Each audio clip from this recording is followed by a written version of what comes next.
I'm now going to read to you the verbatim letter I'm giving to that woman down the street, the one who, you know, was saying that I would wind up dead before my mom, that my mom belongs somewhere. She didn't use the word nursing home.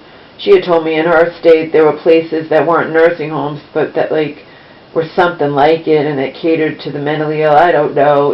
But she was pushing me. She you know, she witnessed things with my mom and whatnot. She says to me, you know, only you know what happens in that house. I know. And my mom could say anything to anybody who doesn't know, and she's believed.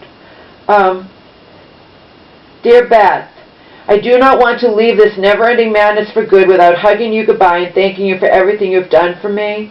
I am understandably inches away from breaking down completely, and then what happens to poor Omar?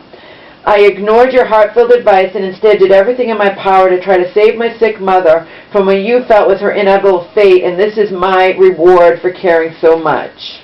Rewards in quotations. If my hate-filled towards me bitter mother, who has completely rejected me because I called medical 911 on her when I truly feared something was seriously wrong with her, wants to rent out her hate-filled toward me sister's downstairs apartment, she can do it without me staying here where I do not want to be, as their puppet slave, paying all the bills, and completely at the mercy of both of them should things likely not work out between them.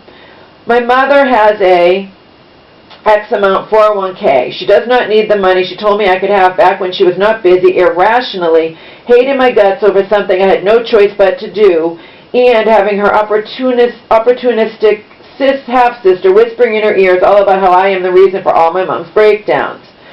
I truly feel like I am Alice trapped down the rabbit hole, Beth, and in order to escape this madness for good, I intend to take what is technically not mine. My mother gets more than enough to live on every month, Beth, and she has her significant 401k. My friend down the street told me that in a heartbeat she would do the same damn thing I am doing.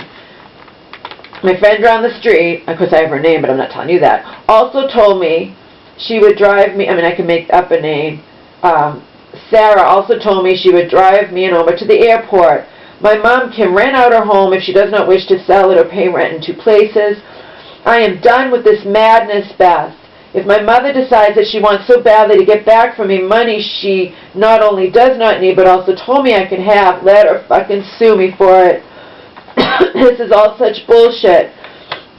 My mother does not love me anymore, Beth. She had changed her mind, told me she didn't hate me, that we were good for each other, etc. She was going to put her house in my name. I had to call 911 on her on Wednesday when she and I had planned to see our lawyer that following Monday.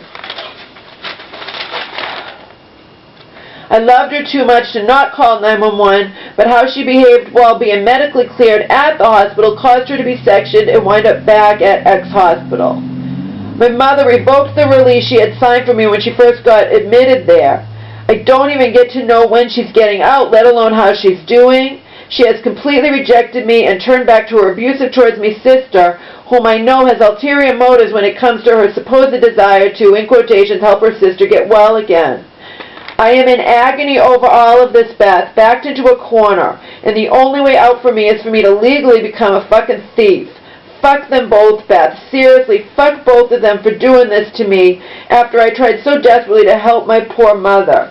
I have to get out of here, Beth. I don't know when my mom is being discharged. I need to get all my stuff, just boxes and my computer desk chair, no furniture, to the U-Haul place in X city. My other option is to have a pod dropped off here, but I'm afraid it might mess up my mom's driveway. I need to get boxes from Walmart. I do nothing but cry all the time in total disbelief that this is even happening. And then Laura, and then P.S. Thank God for my friend Sarah.